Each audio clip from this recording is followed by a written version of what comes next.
guys, it's Jasmine, aka Jazz Hustles, and I'm back with another video today. This will actually be my third YouTube video on this new YouTube channel, so make sure to watch to the end and subscribe if you haven't already. As you guys can tell by the title, I'm going to be showing you guys how to send out your first shipment to Amazon. So what I'm doing is called FBA, which is Fulfillment by Amazon, which means that I send all of my inventory to an Amazon warehouse and they take care of all the customer service. So let's say I were to go on a vacation, I would still be able to get orders. Rather than FBM, which is Fulfillment by Merchant, I would have to stop my store if I were to go on a vacation because I wouldn't be able to fulfill orders and send out to each customer. I also don't have to keep any inventory in my house. Amazon stores all of my inventory. So let's get to this video. So I'm gonna give you guys a little desk tour because why not? So this is where all the magic happens. Got little goals, little notes, all of that. So we're gonna go through the materials right now. So first up, we have the fragile labels that I always put on all of my boxes. I'm gonna show you guys how to bundle an item. So we're gonna be using these as well. And since we're also gonna be bundling an item, we're gonna need poly bags. You can find all of these materials in the Amazon storefront in the link in my description. So I have different sizes, 8x10, 6x9, 9x12, 11x14. Here's where I just keep some of my reusable packing materials. I never really buy any of these. I usually just reuse them from orders that get delivered to my house. This is the only book that I've ever really read lately. Definitely recommend it. I always reuse boxes, as you can tell. I got these boxes from Ulta, the makeup store. I just asked them what days they have truck. Those are the days that they have new inventory, and they always have loads of boxes that I can use. You want to make sure that your boxes are always under 25 by 25 inches and don't go above the 50-pound weighted max. And we will also be using this tape gun and this weight scale. These are the products that I'm going to be using for example today. Okay, so of course you're going to go to your Amazon Seller Central, inventory, and manage all inventory. You're going to click on the items that you plan on sending out to Amazon. So we'll just be using the yellowtail fish and the stash tea for example. And then you're going to go all the way on the top where it says action on the number you selected, and then you're going to press send and replenish inventory. Then you're going to put yes and continue. And then on this page, it's going to ask you how much units you're going to be sending out. If you've never sent out that product, it's going to ask if you were going to be labeling your units or if Amazon is going to be labeling your units. It's 55 cents per unit. So I always label and package my own units, so then Amazon won't take more of my money. But yeah, basically you're just going to put how much units you have of each product and then the expiration date. Let's just put 5. You always want to make sure that the expiration date of the item is ahead 105 days. Then you're going to press ready to pack. And for the stash tea, it's not asking me for an expiration date, so ready to pack. Then you're going to see this little thing here and you're going to print your SKU labels. You want to make sure that your format is the thermal printing and the width is 58 and the height is 32. I have it automatically set up on my computer, so then once I press this button, it'll automatically pop up on my computer. For people who don't have that, it'll just open up a tab, and then you can see that there's 5 labels for the fish and there is 2 labels for the stash tea because that's how much units I put. And then you're going to print it out. If you do have a MacBook, it'll look just like this. You want to make sure that your label printer is connected, and you also want to make sure your paper size is 2 by 1 inches. And then sometimes I usually like scaling it to 90 just so it's bigger, and then I would just press print. Okay, so I have a few messed up 2 by 1 labels when I first had the printer and I never threw it out because I am cheap. I'm gonna find a use for these messed up labels, and this is the perfect use for it.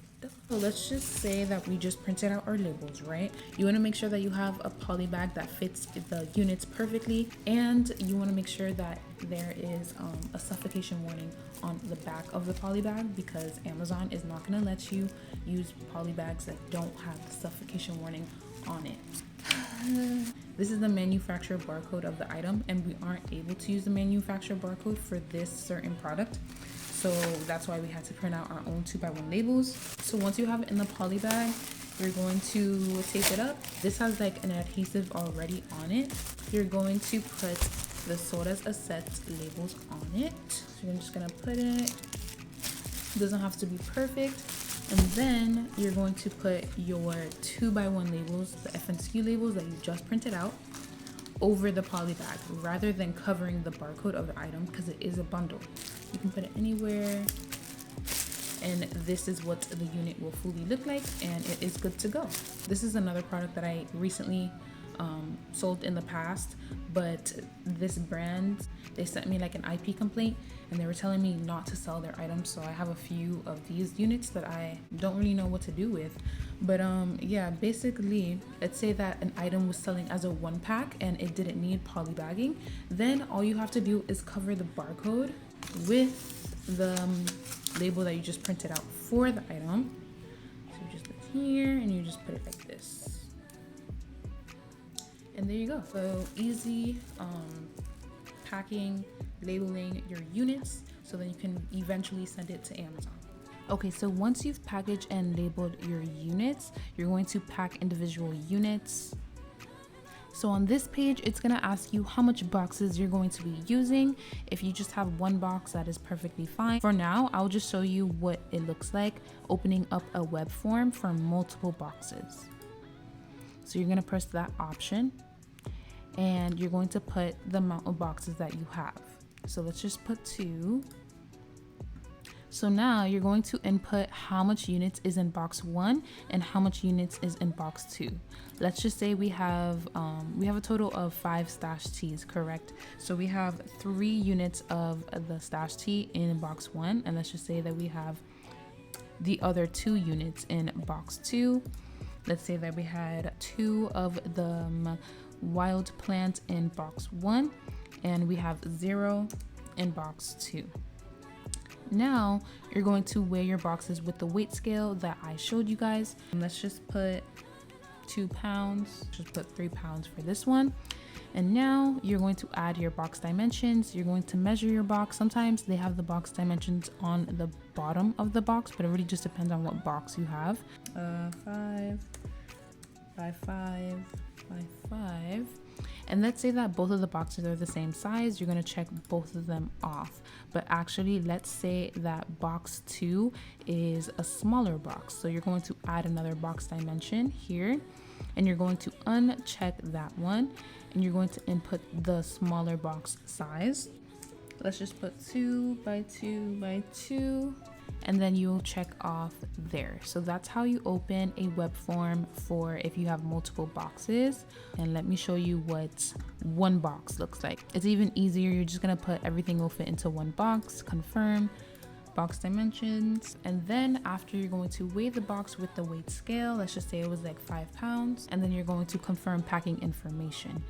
Sometimes you will get this warning, but there is no worries with that. I get that warning all the time. Once you press confirm and continue, it's going to look for a fulfillment center or warehouse to send it to, because not every warehouse is accepting new inventory, and also you can't just drop it off at a near warehouse. Like, let's say you live by one, you won't be able to just drop it off. You have to send it to the Amazon warehouse that it says to send it to. Basically going to show you the ship date, not the day you made it, but the day you plan on shipping out. So let's say that you aren't able to ship it out today, then tomorrow you'll just put tomorrow's date. It's going to tell you how much your shipment is going to cost.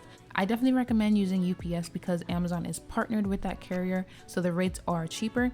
But if you plan on using somewhere else like DHL, FedEx, USPS, then you can use those as well. Once you put the ship date, it's going to tell you accept charges and confirm shipping. It's never going to charge the card that they have on file for you. It's just going to charge your account balance. So let's say you have $0 in your Amazon account, you're just going to be negative $6.04. So you're going to pay for your shipping on Amazon Seller Central. So then when you go to the UPS store, you don't have to pay anything. You just say that you have a drop off. Then it's going to give you, it's not going to give me the option now because I'm not going to press that option because then it will charge my account. Basically, you're just going to print out the box labels. It's the same thing as how you printed out your 2x1 labels. It's going to give you that little link and you just press it and it opens up. These are the labels that are going to be on the outside of the box. There's going to be 2 labels for every box. Let's say we had one box, it's going to be 2 labels that we're going to be printing out, the UPS label and the Amazon label. But if we had 2 boxes, then it would be 4 labels that we're printing out. 2 UPS labels, and 2 Amazon labels. So these are what 4x6 shipping labels look like. They are bigger than the 2x1 labels. What you're gonna do when you print them out, you have to make sure that they are 4x6, and then you're going to put it on the side of the box. Put both of them side by side. They're going to tell you that the shipment is complete, and all you have to do is drop it off at the UPS store. When you get to the UPS store, they're going to just scan your box in, the UPS label of course, and then once Amazon receives it, they're going to scan the Amazon label. And also UPS is going to give you a little packing slip like this with the tracking information, so then you can track your packages along the way. And there's also an option to track your packages through Seller Central. It'll tell you exactly where your packages are, when they arrived at the facility, when they started scanning in the units, and when your units are already able to sell. You would just go to the top left corner of your Amazon Seller Central, click inventory and shipments, and that is where you will see all of your shipment tracking information. They will let you know if you have any discrepancies, if there's missing units, or if there's too much units. But yeah, but that's it for today's video. I hope this helped the new sellers that are getting ready to start their Amazon business. If you guys got to the end of this video, comment moneymaker down below, and also a few other video suggestions that you guys would like to see from me. If you guys haven't already, make sure to check out my last 2 recent videos, and make sure to connect with me more following my social medias, Instagram and TikTok. I post on these social platforms daily. You guys will be seeing my beautiful face every Friday. JK. So make sure to have those post notifications on, and I'll see you guys on the next one. Peace.